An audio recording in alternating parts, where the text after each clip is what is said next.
뇌졸중 발생 시 어떻게 해야 할까요? 만약 혼자 있을 때 갑자기 목소리가 나오지 않고 팔다리에 힘이 빠진다면 어떻게 하시겠습니까? 그 순간 냉정하게 판단하여 생명을 지키기 위한 행동을 실행할 수 있을까요? 아니면 아무것도 하지 못하고 그대로 쓰러지게 될까요? 사실 한국에서는 지금 이 순간에도 5분마다 한 명꼴로 뇌경색이나 뇌출혈 같은 뇌졸중으로 쓰러지고 있습니다. 그중 약 80%가 65세 이상 고령자입니다. 하지만 여기 희망의 빛이 있습니다. 뇌졸중이 발병한 환자의 무려 60% 이상이 발병 4시간 30분 이내에 적절한 치료를 받으면 후유증을 최소한으로 줄일 수 있습니다. 이 4시간 30분이야말로 인생을 좌우하는 골든타임입니다. 하지만 이 중요한 사실을 모르는 분들이 너무나 많습니다. 부디 끝까지 들어주세요. 이 지식이 당신이나 소중한 가족의 인생을 구할 수도 있습니다. 지난해 9월 서울 송파구에 사는 72세 김미자 씨는 아침 식사를 준비하던 중 갑자기 오른손으로 젓가락을 들 수 없게 되었습니다. 어라 이상하다라고 생각한 다음 순간 말이 나오지 않고 오른 다리에 힘이 빠졌습니다. 하지만 김미자 씨는 당황하지 않았습니다. 왜냐하면 오늘 제가 알려드릴 뇌졸중 행동 수칙을 미리 이해하고 있었기 때문입니다. 그 결과는 어땠을까요? 김미자 씨는 지금도 건강하게 손주들과 함께 공원에서 놀고 있습니다. 어떻게 그런 일이 가능했는지 지금부터 자세히 말씀드리겠습니다. 뇌졸중이란 무엇인가 먼저 반드시 알아두어야 할 중요한 사실부터 말씀드리겠습니다. 뇌졸중이란 뇌의 혈관이 막히거나 터져서 뇌세포에 산소나 영양분이 공급되지 않는 질병입니다. 정원에 물을 줄 때 쓰는 호스가 갑자기 막히거나 터져서 꽃에 물이 닿지 않는 상황을 상상해 보세요. 꽃은 물이 없으면 시들어버리겠죠. 뇌세포도 마찬가지입니다. 다만 여기서 중요한 것은 뇌에는 예비 통로가 있다는 것입니다. 주혈관이 막혀도 주변에 가는 혈관들이 어느 정도 커버해줍니다. 그리고 적절한 치료를 4시간 30분 이내에 받으면 많은 뇌세포를 살릴 수 있습니다. 이것이 바로 골든타임입니다. 그렇다면 왜 많은 사람이 이 골든타임을 놓치고 마는 걸까요? 그것은 무엇을 해야 할지 모르기 때문입니다. 갑작스러운 상황에 당황하여 패닉에 빠지고 잘못된 행동을 하기 때문입니다. 지금부터 알려드릴 내용을 놓치지 마세요. 지금부터 말씀드릴 뇌졸중 행동, 수칙 중 첫 번째 행동이 생사를 가르는 가장 중요한 행동입니다. 여기서 또 다른 실제 이야기를 들어보세요. 경기도 고양시에 사는 78세 박철수 씨. 지난 겨울 목욕을 마치고 나오자마자 갑자기 심한 어지럼증을 느끼고 왼쪽 몸에 이상을 느꼈습니다. 피곤한가 보다 라고 생각했지만 점차 왼손이 움직이지 않고 발음이 어눌해지기 시작했습니다. 박철수 씨도 오늘 제가 알려드릴 이 행동 수칙을 알고 있었습니다. 그래서 즉시 행동을 취했습니다. 결과는 어땠을까요? 그는 지금도 건강하게 매일 아침 라디오 체조를 계속하고 있습니다. 뇌졸중 발생 시 첫 번째 행동 즉시 안전한 곳에 눕기. 그렇다면 뇌졸중이 발생했을 때 가장 먼저 해야 할 일은 무엇일까요? 지금부터 알려드리겠습니다. 첫 번째 행동, 그것은 즉시 안전한 곳에 눕는 것입니다. 이것이 무엇보다 중요합니다. 서 있는 상태에서는 뇌의 혈류가 중력에 거슬러 올라가야 하므로 더 큰 부담이 가해집니다. 그러나 눕는 것만으로도 뇌 혈류의 부담이 한꺼번에 40% 이상 가벼워집니다. 실제로 김미자 씨가 가장 먼저 취한 행동도 이것이었습니다. 젓가락을 들 수 없게 된 순간 즉시 주방 바닥에 주저앉아 그대로 누웠습니다. 이 하나의 행동이 뇌 손상을 최소한으로 줄이는 결정적인 요인이 되었습니다. 다만 여기에 주의사항이 있습니다. 머리는 반드시 약간 높게 해주세요. 완전히 평평하게 누우면 뇌로 가는 혈류가 급격히 증가하여 뇌출혈의 경우 위험할 수 있습니다. 쿠션이나 베개로 머리를 15도에서 30도 정도 높이는 것이 가장 좋습니다. 그리고 마비가 있는 쪽 몸을 위로 하여 옆으로 눕는 것으로 음식물 등이 기도로 넘어가는 것을 막을 수도 있습니다. 두 번째 행동 즉시 백셜 이후에 신고하기. 하지만 이것으로 끝이 아닙니다. 다음으로 해야 할 중요한 행동이 있습니다. 그것은 즉시 펠시 이후에 신고하는 것입니다. 여기서 많은 사람들이 치명적인 실수를 저지릅니다. 좀 더 상황을 지켜본 후 먼저 가족에게 연락부터 해야지 라고 생각하는 것입니다. 이것은 생명과 관련된 판단 실수입니다. 실제 사례를 말씀드리겠습니다. 경기도 용인시에 사는 71세 최순옥 씨는 화장실에 가려던 순간 갑자기 극심한 두통에 시달리고 왼쪽 몸이 움직이지 않게 되었습니다. 그러나 한밤중이었기 때문에 가족을 깨우는 것이 미안하다고 생각하여 무려 1시간 동안이나 혼자 참았습니다. 그 후 마침내 견딜 수 없게 되어 백구디에 신고했습니다. 그리고 구급차로 이송되었습니다. 다행히 목숨은 건졌지만 병원에서 의사에게 이런 말을 들었습니다. 30분만 더 늦었더라면 심한 후유증이 남았을 겁니다. 왜 그렇게 위험할까요? 뇌졸중이 시작되면 뇌세포는 분 단위로 손상을 받게 됩니다. 1분마다 약 190만 개의 뇌세포가 죽어간다고 합니다. 즉 1시간을 방치하면 1억 개 이상의 세포가 회복 불가능한 손상을 입게 되는 것입니다. 그러나 반대로 119에 신속하게 신고하면 구급대에 의한 응급처치를 받을 수 있습니다. 그리고 병원에서 혈전을 녹이는 약이나 막힌 혈관을 뚫는 치료를 받을 수 있다면 많은 생명을 구하고 후유증도 최소한으로 줄일 수 있습니다. 119에 신고할 때 어떻게 전달해야 할까요? 핵심은 간결하게 그리고 정확하게 전달하는 것입니다. 전화가 연결되면 침착하게 이렇게 말해주세요. 뇌졸중이 의심됩니다. 몸 왼쪽이 움직이지 않습니다. 말이 잘 안 나옵니다. 장소는 주소입니다. 이 정도로 충분합니다. 자세한 설명은 필요 없습니다. 요점만 전달하는 것이 가장 중요합니다. 여기서 한 가지 반드시 기억해 두셔야 할 것이 있습니다. 많은 사람이 조금 더 나아질지도 모른다며 상황을 지켜보려 하는 것이 생명을 위협하는 행동이 될 수 있다는 것입니다. 뇌졸중은 골든타임인 4시간 30분 이내에 혈류를 회복시키지 못하면 뇌 손상이 평생 남을 가능성이 매우 높은 질병입니다. 또 다른 실제 사례를 소개하겠습니다. 대전 유성구에 사는 69세 이영자 씨는 늘 건강해서 병과는 거리가 멀다고 생각했습니다. 그러던 어느 일요일 오후 정원일을 하던 중 갑자기 시야가 흐려지기 시작하고 심한 어지럼증에 시달렸습니다. 처음에는 열사병일 수도 수분 부족일 수도 있다고 생각했다고 합니다. 그러나 시간이 지날수록 왼손의 감각이 없어지고 혀가 꼬이기 시작했습니다. 그 순간 그녀는 마침내 이것은 평범한 상황이 아니다라고 느끼고 119에 신고했습니다. 이송되어 병원에서 CT 검사를 받은 결과 뇌경색이었습니다.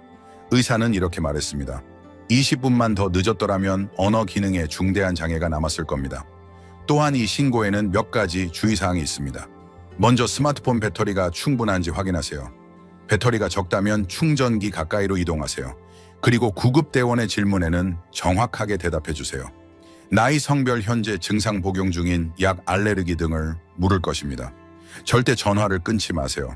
전화를 연결한 채로 구급대원의 지시를 들으면서 다음 행동으로 넘어가세요. 구급차를 기다리는 동안의 중요 행동들. 그러나 전화했다고 안심해서는 안 됩니다. 구급차가 도착할 때까지도 반드시 해두어야 할 중요한 행동이 아직 있습니다. 이어서 말씀드릴 다음 행동은 사실 수천 명의 생명을 구해온 정말 중요한 방법입니다. 세 번째 행동, 혈압 측정 및 기록 가능하다면. 다음으로 반드시 해주셔야 할 매우 중요한 행동. 그것은 혈압을 측정하고 기록하는 것입니다. 하고 놀라셨을 수도 있습니다. 그러나 이것이 치료의 성공 여부를 가르는 열쇠가 됩니다. 뇌졸중에는 뇌경색과 뇌출혈이 있으며 각각 치료법이 전혀 다릅니다. 혈압 수치는 의사가 적절한 치료를 선택하기 위한 중요한 단서가 됩니다. 하지만 여기에 포인트가 있습니다. 만약 혈압계가 바로 손에 닿는 곳에 있다면 측정하세요. 없다면 굳이 찾아 헤맬 필요는 없습니다. 그것보다 다음 행동이 더 중요합니다. 여기서 또 다른 실제 사례를 말씀드리겠습니다. 서울 강남구에 사는 75세 김민준 씨. 어느 날 아침 신문을 읽으려는데 갑자기 글씨가 2개로 보이기 시작하고 심한 두통에 시달렸습니다. 즉시 근처 테이블에 있던 혈압계로 측정해 보니 수축기 혈압이 200을 넘었습니다. 이 수치를 멕시코 신고시 전달한 덕분에 구급대는 뇌출혈 가능성이 높다고 판단하고 적절한 준비를 하고 도착할 수 있었습니다. 그 후 병원으로 이송되어 응급수술을 받았습니다. 의사는 말했습니다. 혈압 정보 덕분에 신속하게 적절한 치료를 시작할 수 있었습니다. 정말 좋은 판단이었습니다. 확실히 혈압 측정은 초기 대응으로서 유효하지만 여기서 반드시 이해해 주셔야 할 주의사항이 있습니다. 만약 몸이 마음대로 움직이지 않는다면 혈압계를 찾기 위해 무리하게 움직여서는 안 됩니다. 그것은 오히려 증상을 악화시킬 위험이 있습니다. 또한 평소에 혈압계를 사용해 본 적이 없는 분이 이 비상시에 처음으로 사용하려고 하는 것도 위험합니다. 기기 사용법에 헤매어 귀중한 시간을 낭비할 가능성이 있습니다. 여기까지 들으시고 혈압계가 없다고 생각하는 분들도 많을 것입니다. 그렇기 때문에 오늘 이 이야기를 들은 지금 이 시기에 평소부터 준비해 두는 것이 매우 중요합니다. 네 번째, 행동 천천히 깊은 호흡을 계속하기. 여기까지 즉시 눕는 것, 100킬 후에 신고하는 것, 가능하다면 혈압을 측정하는 이 세 가지 행동을 배웠지만 아직 끝이 아닙니다. 사실 이 다음 행동이 뇌 손상을 한꺼번에 경감시키고 생명을 지키는 데 매우 효과적인 방법입니다. 바로 이어서 그 방법을 자세히 알려드리겠습니다. 다음으로 해야 할 매우 중요한 행동, 그것은 천천히 깊은 호흡을 계속하는 것입니다. 내 호흡입니다. 겨우 그런 건가? 라고 생각하셨을 수도 있지만 이것은 결코 가볍게 생각해서는 안 되는 의학적으로 매우 중요한 행동입니다. 왜냐하면 뇌졸중이 발생하면 뇌의 산소 공급이 현저히 저하됩니다. 이 상태에서 얕고 빠른 호흡을 계속하면 뇌의 산소 부족이 더욱 악화되어 증상이 급격히 진행될 위험이 높아집니다. 그렇다면 어떻게 해야 할까요? 그렇습니다. 특별한 호흡법이 있습니다. 먼저 코로 5초에 걸쳐 천천히 숨을 들이마십니다.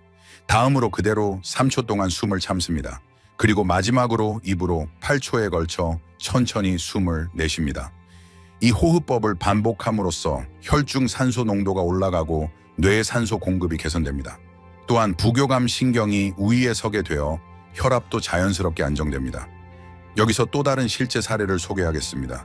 경상북도 구미시에 사는 73세 이영숙 씨는 집에서 빨래를 널던 중 갑자기 오른쪽 몸에 힘이 빠지고 말이 잘 나오지 않게 되었습니다. 이영숙 씨는 즉시 바닥에 누워 119에 신고했습니다. 그 후 그녀는 이 호흡법을 떠올리고 천천히 깊은 호흡을 의식적으로 계속했습니다. 구급차가 도착하여 병원에서 진찰을 받았을 때 의사는 이렇게 말했습니다. 이영숙 씨의 혈중 산소 농도가 이렇게 유지된 것은 뇌졸중 환자로는 드문 일입니다. 정말 훌륭한 대응이었습니다. 이처럼 깊고 천천히 하는 호흡은 마치 뇌를 지키기 위한 자연의 약과 같은 존재입니다. 다만 여기에도 주의사항이 있습니다. 급하게 호흡하려고 하면 오히려 과호흡이 되는 분들도 있습니다. 천천히 부드럽게 의식하세요.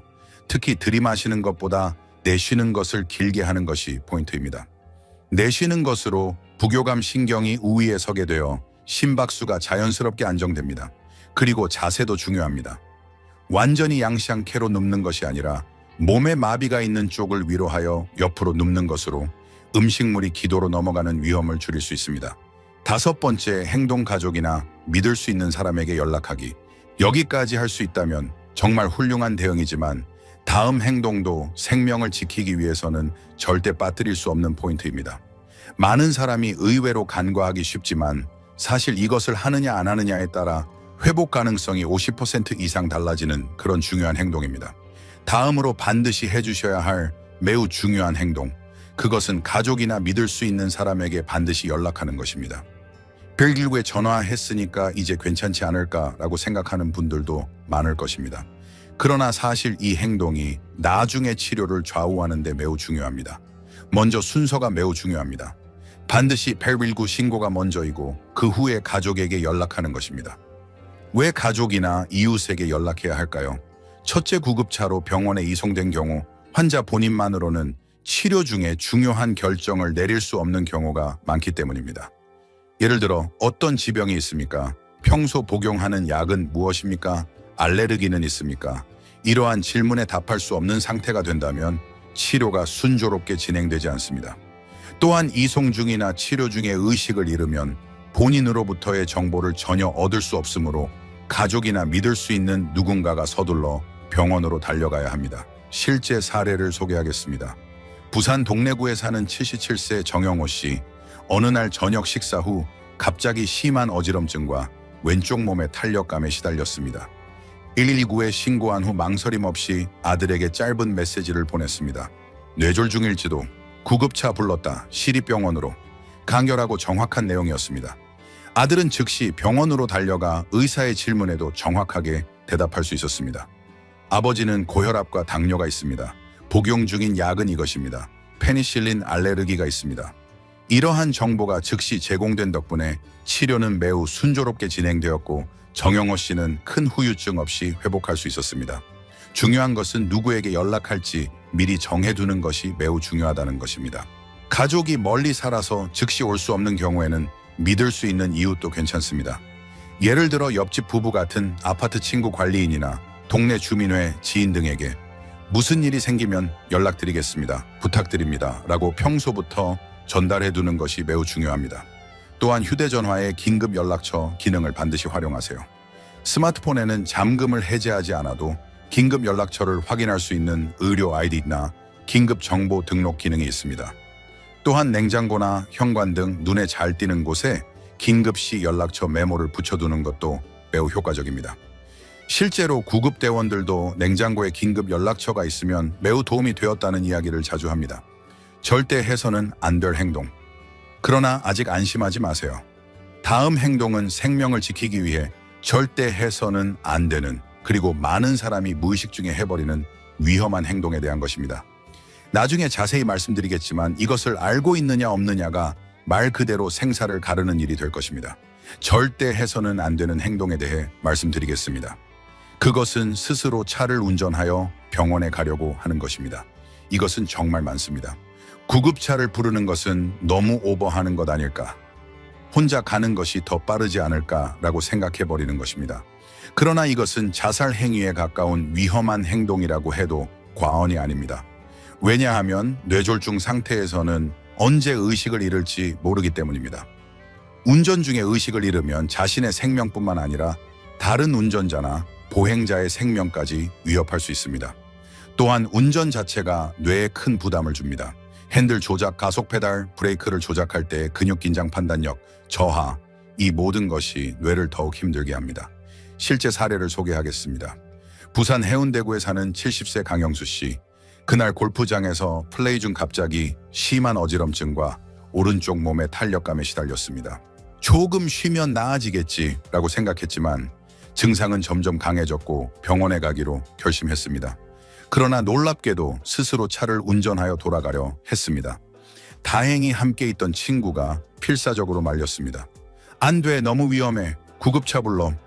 그 말에 정신이 들어 구급차를 부르고 병원으로 갔습니다. 의사가 말했습니다. 만약 운전했다면 고속도로 한복판에서 의식을 잃고 대형 사고가 났을 겁니다. 친구의 판단으로 목숨을 구한 것입니다. 반드시 구급차를 불러주세요. 구급차를 기다리는 동안의 중요 행동들 계속. 7번째 행동, 현관문 잠금 장치 열어두기.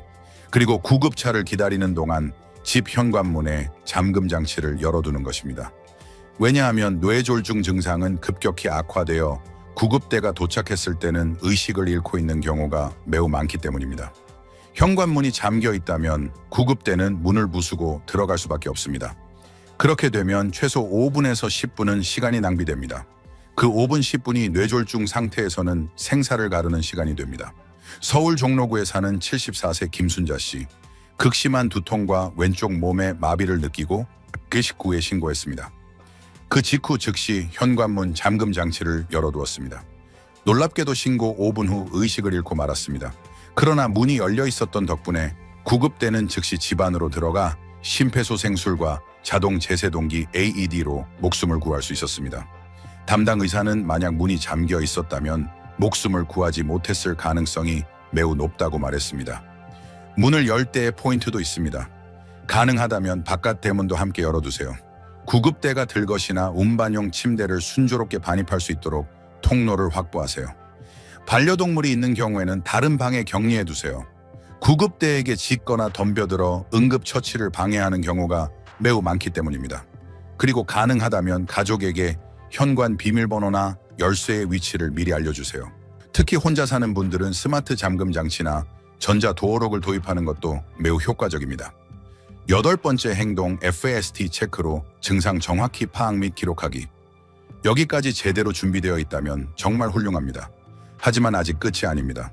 다음으로 말씀드릴 행동이야말로 회복률을 극적으로 끌어올리는 가장 중요한 포인트입니다. 그리고 다음에 매우 중요한 행동. 그것은 증상을 정확하게 파악하고 기록하는 것입니다. 그런 걸 할 수 있나 라고 생각하실 수도 있습니다. 그러나 사실 간단한 방법이 있습니다. 그것이 바로 FAST 체크입니다. F는 face 얼굴론입니다. 거울을 보고 활짝 웃어보세요. 얼굴의 한쪽이 처져 있지 않나요? A는 나 arms palma입니다. 양팔을 앞으로 뻗고 10초간 유지해보세요. 한쪽 팔이 내려오지 않나요? S는 speech 말입니다. 간장 공장 공장장은 강 공장장이고 라고 말해보세요. 발음이 어눌하지 않나요? T는 TIM의 시간번호입니다. 이 중 하나라도 해당된다면 즉시 헬기열구에 신고하세요. 이 체크 결과를 종이에 쓰거나 스마트폰에 메모해두세요. 구급대원이나 의사에게 전달할 때 이 정보가 치료 방침을 결정하는 중요한 단서가 됩니다. 실제 사례입니다. 충청남도 천안시에 사는 76세 이정호 씨. 아침에 일어났을 때 몸 상태가 뭔가 이상하다고 느꼈습니다. VS 체크를 해보니 오른쪽 얼굴이 약간 처지고 오른팔에 힘이 잘 들어가지 않는 것을 알았습니다. 즉시 119에 신고하고 VS 체크 결과를 전달했습니다. 구급대는 뇌졸중 가능성이 높다고 판단하여 뇌졸중 전문 병원으로 이송을 결정했습니다. 도착 후 즉시 혈전 용해 치료를 받을 수 있었고 후유증 없이 회복했습니다. 의사는 말했습니다. 패스트 체크 정보 덕분에 진단과 치료 시작이 30분 이상 빨랐습니다. 훌륭한 판단이었습니다. 9번째 행동 의식을 잃지 않도록 계속 자신을 각성시키기. 그리고 마지막으로 가장 중요한 행동. 그것은 의식을 잃지 않도록 반드시 자신을 각성 상태로 유지하는 것입니다. 왜 그것이 중요할까요? 사실 의식을 유지할 수 있느냐 없느냐가 생명을 지키는 열쇠입니다. 왜냐하면 뇌졸중 상태에서는 뇌의 혈류가 부족해 의식을 잃을 위험이 매우 높아지기 때문입니다. 의식을 잃어버리면 호흡이 멈추고 심정지로 진행되는 속도가 가속화됩니다. 그렇기 때문에 자신의 의식을 유지하기 위한 행동이 정말 중요한 것입니다. 3가지를 실행해 주세요. 첫째, 계속해서 소리를 내는 것입니다. 누군가 옆에 있다면 대화를 계속하고 혼자라면 자신에게 말을 걸어보세요. 지금 몇 시지? 오늘은 무슨 요일이지? 구급차는 벌써 왔나? 와 같은 질문을 스스로에게 하면서 소리를 내는 것만으로도 뇌가 자극되어 의식을 유지하기 쉬워집니다. 둘째, 몸을 조금씩 움직이는 것입니다. 서거나 걷는 것은 안 되지만 손을 쥐었다 폈다 하거나 움직일 수 있는 쪽 발가락을 움직이는 등 작은 움직임이라도 괜찮습니다. 혈류가 조금이라도 촉진되어 뇌의 산소 공급이 유지되기 쉬워집니다. 셋째, 119 통화를 계속 연결하는 것입니다. 구급대원은 전화로 당신의 상태를 계속 확인하며 필요하다면 응급처치 조언을 해줄 것입니다. 숨은 쉬고 계세요? 증상에 변화가 있나요? 이러한 질문에 답함으로써 자신도 의식을 유지할 수 있고 또한 도착 후의 처치도 신속하게 이루어집니다. 실제 사례입니다. 대구 수성구에 사는 79세 박정희 씨. 한밤중에 집에서 갑작스러운 극심한 두통과 오른쪽 몸의 마비에 시달렸습니다. 119에 신고한 후 구급대원과 통화를 계속하고 있었습니다. 괜찮습니다. 지금 침대에 누워 있습니다. 오른손은 움직이지 않습니다. 하지만 의식은 또렷합니다. 그렇게 전화로 자신의 상태를 계속 이야기했습니다. 그 결과 구급차가 도착할 때까지 의식을 잃지 않고 무사히 병원으로 이송되었고 뇌경색에 대한 혈전용의 치료를 받아 후유증 없이 현재도 건강하게 지내고 있습니다. 구급대원은 말했습니다. 의식을 계속 유지한 것이 정말 컸습니다. 그 상태로 의식을 잃었더라면 이 정도의 회복은 어려웠을 겁니다. 결론, 평소의 준비가 생명을 살린다. 그리고 가장 중요한 것은 이 행동 수칙은 발작이 일어난 후의 대응뿐만 아니라 평소부터 준비해 두면 더욱 확실하게 생명을 지킬 수 있다는 것입니다. 다시 한번 확인해 볼까요? 1. 첫 번째 행동, 즉시 안전한 곳에 눕기.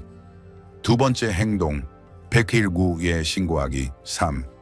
세 번째 행동, 가능하다면 혈압 측정하기. 4.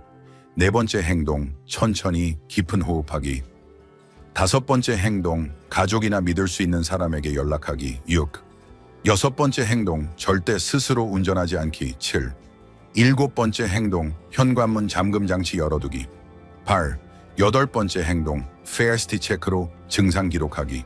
9. 아홉 번째 행동, 의식을 잃지 않도록 각성 유지하기. 이 행동 수칙을 기억하는 것만으로도 뇌졸중 사망률은 극적으로 낮아집니다. 하지만 더 중요한 것은 일상적인 준비입니다. 예를 들어 스마트폰에 의료 아이디나 긴급 정보를 등록해 두는 것, 현관에 긴급 연락처를 적은 메모를 붙여두는 것, 가족과 정보를 공유해두는 것, 혈압계를 손이 닿는 곳에 두는 것, 긴급시 연락체계를 만들어 두는 것, 이러한 작은 준비들이 언젠가 생명을 구할 수도 있습니다. 만약 나는 괜찮을 거야 라고 생각한다면 그것은 큰 착각일 수 있습니다. 오늘 이 이야기를 끝까지 들어주신 당신은 이미 충분히 이해하셨을 것입니다. 생명을 지키는 지식은 가지고 있는 것만으로도 가치가 있지만 더 중요한 것은 그 지식을 행동으로 옮기는 것입니다. 가족이나 친구에게도 알려주세요. 뇌졸중 예방도 중요합니다. 여기서 또 한 가지 중요한 말씀을 드리겠습니다. 뇌졸중은 예방할 수 있는 질병입니다. 고혈압, 당뇨병, 고지혈증, 부정맥, 이것들은 뇌졸중의 큰 위험 요인입니다. 특히 심방세동이라는 부정맥이 있는 분들은 뇌경색 위험이 5배 이상 높아집니다. 정기적인 건강검진을 받고 이러한 질병이 있다면 꾸준히 치료를 계속하는 것이 무엇보다 중요합니다. 또한 생활습관 개선도 중요합니다. 염분 섭취를 줄이고 채소를 많이 섭취하며 적절한 운동을 꾸준히 하고 금연하며 과도한 음주를 피하는 것. 이것들은 당연한 것처럼 들리지만 실제로 실천하는 사람은 의외로 적습니다. 최근 연구에서는 매일 30분 산책을 계속하는 것만으로도 뇌졸중 위험이 30%나 낮아진다는 사실이 밝혀졌습니다. 또한 일주일에 2회 이상 생선을 먹는 사람은 뇌경색 위험이 20% 낮다는 보고도 있습니다. 작은 습관의 축적이 큰 차이를 만듭니다. 그리고 전조 증상을 놓치지 않는 것도 중요합니다. 일과성 뇌허혈 발작, 소위 TIA라고 불리는 증상이 있습니다. 몇 분에서 몇십 분 만에 증상이 사라지는 작은 뇌졸중입니다. 팔다리 무력감 언어, 장애, 시각 장애 등이 일시적으로 나타났다가 사라집니다. 이것을 방치하면 48시간 이내에 본격적인 뇌졸중을 일으킬 확률이 10% 이상 있습니다. 만약 이러한 증상을 경험했다면 증상이 사라졌다고 안심하지 말고 반드시 병원에 가세요. 제 지인의 이야기를 해드리겠습니다. 80세 남성이었습니다. 어느 날 오른손에 들고 있던 컵을 떨어뜨렸습니다. 어라 이상하다라고 생각했지만 곧 증상은 사라졌습니다. 하지만 그는 조심스러운 사람이었습니다. 혹시 몰라 병원에 갔더니 작은 뇌경색이 발견되었습니다. 즉시 치료를 시작하여 큰 뇌졸중을 막을 수 있었습니다. 그는 그때 병원에 가지 않았더라면 아찔합니다 라고 말했습니다. 뇌졸중은 누구에게나 일어날 수 있는 질병입니다. 하지만 올바른 지식과 적절한 행동이 있다면 많은 생명을 구할 수 있습니다. 오늘 말씀드린 9가지 행동 수칙을 부디 잊지 말아주세요. 그리고 가능하다면 종이에 써서 눈에 띄는 곳에 붙여두세요. 냉장고든 전화기 근처든 상관없습니다. 위급할 때 당황하더라도 그것을 보면 떠올릴 수 있을 것입니다. 또한 가족 모두와 함께 이야기해보세요. 아버지가 만약 쓰러지면, 엄마가 만약 쓰러지면 어떻게 할까? 누구에게 연락할까? 병원은 어디지? 와 같은 이야기를 나누어 두는 것만으로도 비상시의 대응이 완전히 달라질 것입니다. 마지막으로 다시 한번 말씀드리고 싶은 것이 있습니다. 뇌졸중의 골든타임은 4시간 30분입니다. 이 시간 안에 적절한 치료를 받으면 많은 분들이 후유증 없이 또는 가벼운 후유증으로 지낼 수 있습니다. 그러나 이 시간을 놓치면 평생 남는 심한 후유증이나 최악의 경우 목숨을 잃게 됩니다. 시간과의 싸움입니다. 망설일 틈이 없습니다. 조금이라도 이상하다고 생각되면 즉시 행동하세요. 너무 오버하는 것 아닐까 하는 생각은 버리세요. 생명보다 소중한 것은 없습니다. 오늘 이 영상을 봐주신 당신은 이미 뇌졸중으로부터 자신을 지키는 방법을 알고 있습니다. 이 지식을 헛되이 하지 마세요. 그리고 한 명이라도 더 많은 사람에게 이 정보를 전달해 주세요. 당신의 행동이 누군가의 생명을 구할 수도 있습니다. 만약 이 이야기가 도움이 되었다고 생각되신다면 댓글란에 준비했습니다. 기억했습니다. 가족에게 전달하겠습니다. 라고 적어주세요.